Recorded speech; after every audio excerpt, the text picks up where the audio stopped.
Hi everyone. I would say that my name for on here would be Sparkle Eunice, but those of you who know me know that that's not my original name, obviously. Now, I am a young person, and I feel very strongly about discrimination against people who have mental health issues or emotional issues, such as anxiety and depression. People don't believe that anxiety and depression exists. Well, if you feel like that, you've obviously never felt anxious or very sad when you were at any time in your life. I'm not saying I'm the most unjudgmental person in the world, because nobody is that, but I don't like to see other people being treated unfairly and being discriminated against. It's not right. You wouldn't like it if someone was against other people of different race, religion, or sexual orientation. So why discriminate against people that are trying their best to cope? I don't get it, because, well, it's their way of trying to cope, whether it be through self-harm or taking drugs or drinking or smoking. It's a way of coping, and people shouldn't be just made to feel bad about it. Yes, it should be these things should be addressed, but they shouldn't be discriminated against, because it's those people that have tried to cope for so long without any help or any way of escaping how they feel,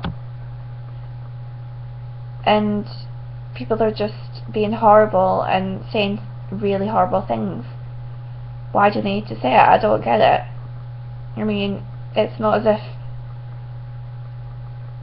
every single person's never had a hard time. Of course they have. I know myself, I've had huge hard times, but I don't go around making fun of other people who've had hard times. You know? I don't see why people have to be like that. Now, for instance, with anxiety, depression, and specifically self-harm, people who self-harm are seen to be emos, goths, and people who attention seek. Well, I'm here to say my opinion on this. I think that those opinions of attention seeking in regards to self-harming is wrong. Utterly wrong. Because it isn't self-harming that's attention seeking. Self-harming is attention needing, which is completely different. Attention needing is different in the way that someone, for instance, who is self-harming will do this and let people see, not because they want to seek attention, which is the negative. They want people to see, to help them. It's saying, I'm hurting inside. These are my emotional wounds coming out to the outside from in. And that is exactly what it is. It's a way of coping. It's not one of the most positive ways of coping, but it is a way of coping. Some people keep it inside and let it bottle up and bottle up and bottle up. That's another way of coping. But that comes to a head when you finally, this might sound a bit crude, but explode. You can't just keep things under the carpet. And I know that this is hard for me to say for other people, because that's the way they cope.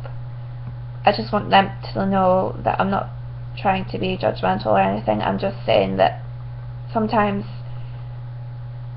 it's a good idea to think, maybe I should go get some help, but then I know for myself that is easier said than done. So just try your best to seek help and try and be as positive as you can. That's what I would like to say. And now I'm going to move on to a different subject. Now, depression. People say, oh, go on, get on with it, just grow up. Grow up. Grow up. What's growing up got to do with depression? It has nothing to do with it. Nothing at all. That's what's so stupid about it all. I mean,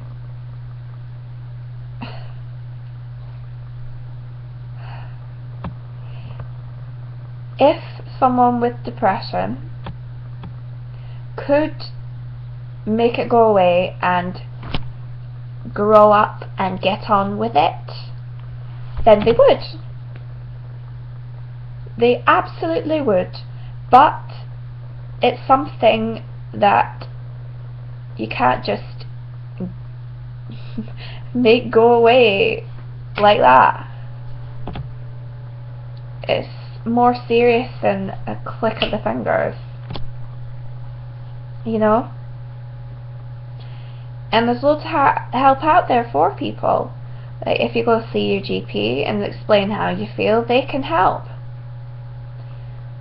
You can ask for counselling, you can ask for therapy, you can ask for clinical psychology. They may want to have you assessed by psychiatric and psychological services, which seems like a huge scary thing, but in the end it's worth your while if you want to recover and cope better than you are just now. So go have a talk with them and see what happens. But if it's not as positive as you hoped, go see another doctor, because they might be the one that will listen and help you out. And referring on to anxiety, that's not attention seeking either, because if someone could stop being anxious all the time, then they would. Anxiety, to me, feels like this huge, tight ball that's surrounded around me, and sometimes it's like I can't break through. But I do break through in the end, because I remember that I have my friends and my family, and they are what get me through how I feel. Now, sometimes I must admit I feel more depressed than I could ever imagine, which has happened recently due to certain events in my life that have happened, major events. And, well, I just want friends and anybody out there to know that you're not alone. Now, this sounds really cliche because there's so many videos like this out there, but I'm here to listen. I try to be as non-judgmental as possible, and if you want me to talk about anything, just comment below. Just subscribe, comment, feel free. You don't have to if you don't want to. Just know that I'm here. Okay? Bye guys. Oh, I'm just moving this down. Oops. Oopsies. Bye.